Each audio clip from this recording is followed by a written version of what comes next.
بسم اللہ الرحمن الرحیم۔ السلام علیکم۔ کہانی کا نام ہے گوری کا گاؤں، قسط نمبر 1۔ گھر میں ہر طرف گہما گہمی تھی۔ آج اس کا نکاح تھا۔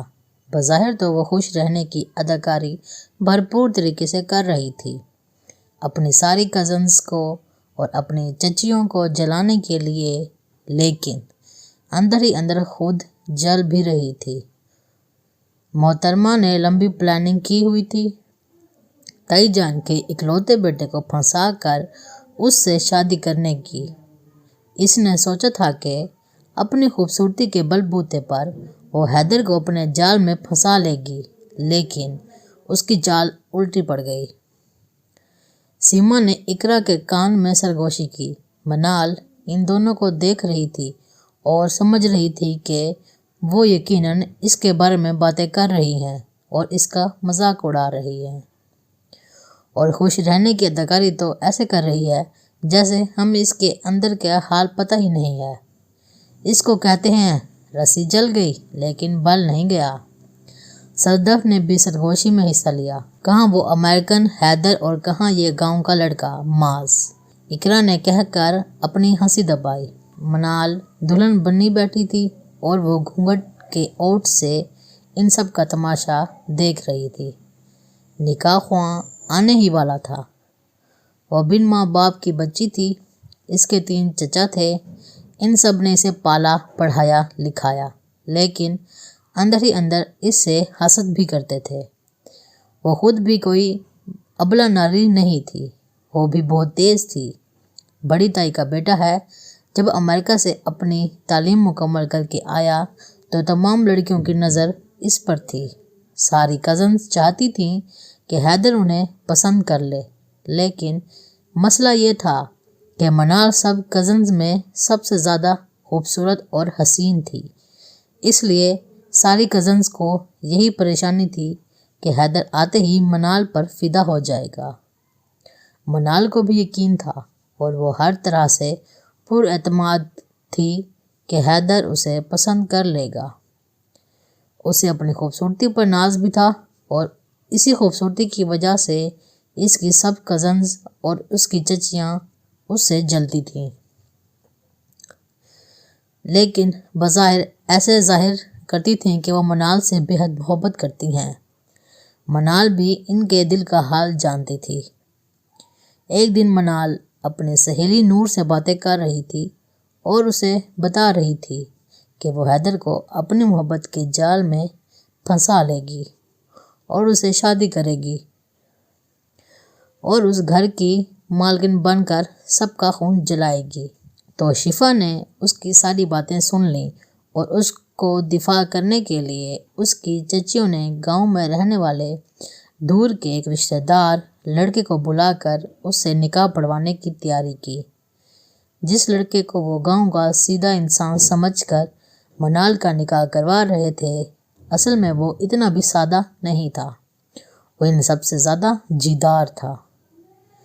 منال جان گئی تھی کہ گھر والوں نے حیدر کے معاملے میں اس کی پلاننگ کو جانتے ہوئے یہ رشتہ کروانے کا فیصلہ کیا ہے، اس لیے وہ چپ چاپ راضی ہو گئی، مرتا کیا نہ کرتا، کیونکہ شفا اس کی ساری باتیں سن چکی تھی۔ اسی وجہ سے اسے سب گھر والوں کے سامنے شرمندگی کا سامنا بھی کرنا پڑ رہا تھا، اور عافیت اسی میں جانی کہ چپ چاپ اس نکاح کے لیے ہاں کر دی۔ اس کو بتایا تو یہ گیا تھا کہ 1 سال بعد اس کی رخصتی ہوگی دھوم دھام سے، لیکن چونکہ دلہا بڑا جیدار تھا، نکاح کے فوراً بعد اس کی فرمائش آ گئی کہ وہ ابھی اسی وقت دلہن کو رخصت کرا کے اپنے گاؤں لے جانا چاہتا ہے۔ اگر دلہا یہ فرمائش نکاح سے پہلے کر دیتا تو یقیناً یہ نکاح ہی نہ ہوتا۔ دلہے کی اس فرمائش پر لڑکیوں میں ہنگامہ برپا ہو گیا۔ گھر کے بزرگ سوچ میں پڑ گئے۔ بالآخر یہ فیصلہ ہوا کہ دلہن نے دلہے کے ساتھ آج ہی رخصت ہو جانا ہے۔ امی، آپ نے اچھا نہیں کیا، وہ سب سے خوبصورت ہے، آپ نے اتنی اچھی لڑکی سے مجھے محروم کر دیا۔ حیدر نے منال کو دلہن کے روپ میں دیکھا تو ماں سے شکوہ کیا۔ اسے رہ رہ کر غصہ آ رہا تھا۔ اس نے 6 سال پہلے منال کو دیکھا تھا اور بچپن سے دیکھتا آ رہا تھا۔ جب منال 14 سال کی تھی، اب وہ 20-21 سال کی کوئی پری لگ رہی تھی۔ حیدر اسے دیکھتا پھر باقی کزنز کو، اس کا دل برا ہونے لگ جاتا۔ امی، خاندان میں ایک یہی لڑکی میرے لائق تھی۔ اب میں شادی کروں گا تو خاندان سے باہر کروں گا، میں کہہ دیتا ہوں۔ آج ہی آپ سے حیدر نے اپنے حتمی فیصلہ اپنی ماں انیسہ بیگم کو سنایا۔ اچانک رخصتی کی بات سن کر منال کے سر پہ تو جیسے آسمان گرا، لیکن اس نے بمشکل خود کو سنبھالا۔ اصل میں ہوں ہی اتنی پیاری کہ میرے شوہر سے 1 سال کا انتظار نہیں ہو پا رہا۔ شاید وہ جلدی مجھے اپنے گھر کی زینت بنانا چاہتے ہیں، منال نے غرور سے کہا اور دل میں اپنے تازہ ترین شوہر کو حسین القابات سے نوازا۔ تم تو پیاری ہو، اب تمہارا دلہا اندر آئے تو ہم دیکھیں کہ تمہاری قسمت کیسی ہے، اقرا نے مذاق اڑانے والے انداز میں کہا۔ لیکن جیسے ہی معاذ اندر آیا، سب لڑکیوں کا منہ کھلا کا کھلا رہ گیا۔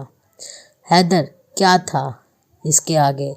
ٹام کروز جیسا معاذ آج دلہن بن کر واقعی ہیرو لگ رہا تھا۔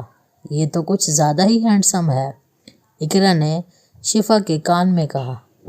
ساری لڑکیاں تیار تھیں، ایسے جیسے نکاح کا فنکشن نہ ہو، کوئی ولیمے کا فنکشن ہو۔ اچھا ہے، لے جائے آج ہی اس آفت کی پڑیا کو، سیما چچی نے کہا۔ خیر، جیسے تیسے اسی رات منال کو معاذ کے ساتھ رخصت کر دیا گیا۔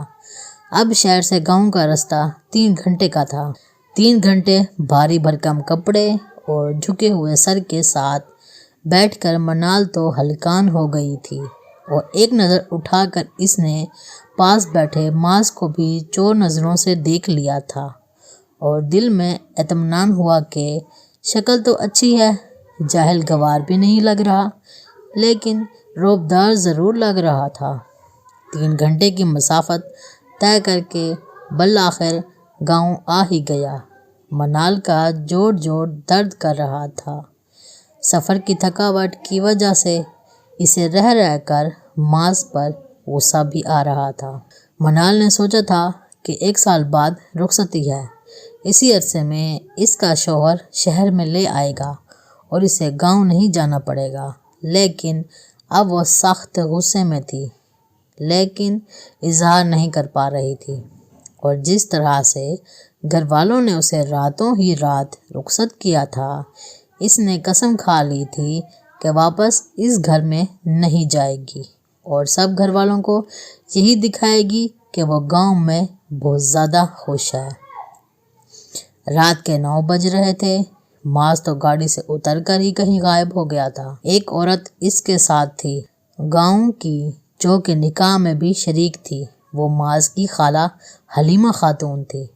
حلیمہ خاتون منال کو اس کے کمرے میں لے کر گئیں۔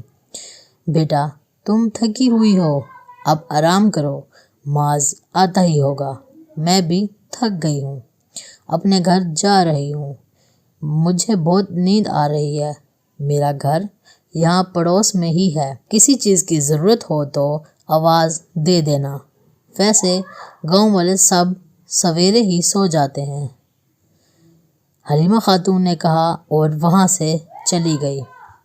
کچھ دیر تو وہیں بیٹھی رہی، پھر خیال آیا تو کمرے سے باہر نکل آئی اور گھر کا جائزہ لینے لگی۔ اس نے سوچا تھا کہ گاؤں کا کوئی بوسیدہ گھر ہوگا، لیکن یہ اچھا خاصا شہر نما گھر تھا۔ چھوٹا تھا لیکن خوبصورت تھا۔ بجلی نہیں تھی، لیکن سولر لائٹ کی وجہ سے پورا گھر روشن تھا۔ منال نے نوٹ کیا کہ گھر میں سولر سسٹم اچھے طریقے سے لگا ہوا ہے۔ سولر کی پلیٹ بھی نظر آ رہی تھی، UPS بھی اور بیٹری بھی۔ منال کو تھوڑی تسلی ہوئی۔ وہ اپنے خیالوں میں گم تھی کہ پیچھے سے کسی کی گمبھیر آواز سنائی دی۔ دلہن ایک جگہ پر بیٹھی ہوئی اور شرماتی ہوئی اچھی لگتی ہے،